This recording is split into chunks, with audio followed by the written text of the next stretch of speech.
আজ তোমাদের সাথে শেয়ার করব ওয়াটা ইটিনে ডে পুরী ডে 2। সকাল 6টা থেকে 6:30টার মধ্যে প্রত্যেকের ঘরে পৌঁছে গেছিল বেডটি। তারপর আরও একবার চা দেওয়া হয়, যেটা নিচে এসে খেতে হবে। আজকের ব্রেকফাস্টে হয়েছিল কচুরি আর চানা মশলা। দেখতেই পাচ্ছ কচুরির মধ্যে একটা সুন্দর পুর ভরা রয়েছে। তারপর চলে গেছিলাম আমরা বিচে, আর সেখানে গিয়ে খেয়েছিলাম ডাব।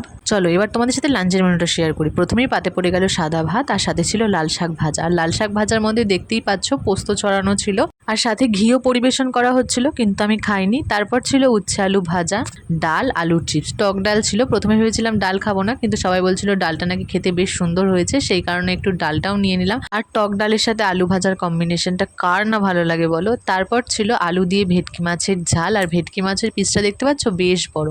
তারপর ছিল আমের চাটনি আর পাঁপড় ভাজা। আর আজকের সন্ধ্যে স্ন্যাক্সে হয়েছিল এগরোল। রাতেও কিন্তু একটা স্পেশাল মেনু আছে, একদম মিস করো না। চলো এবার রাতের মেনুটা শেয়ার করি। প্রথমেই পাতে পড়ে গেল সাদা ভাত, তারপর ছিল ঝাল ঝাল মসুর ডাল, আর সঙ্গে ছিল আলু পোস্ত। আর আজকের রাতের স্পেশাল মেনু হলো চিংড়ি মাছের মালাইকারি। আর চিংড়ি মাছের সাইজটা দেখতে পাচ্ছ বেশ বড়, আর মালাইকারির টেস্টটাও কিন্তু দারুণ হয়েছিল। আর চাটনি পাঁপড় তো মাস্ট, কিন্তু সেটা আমি ভিডিও করতে ভুলে গেছিলাম। এই ছিল আজকের মেনু। কেমন লাগলো অবশ্যই কমেন্ট করে জানিও।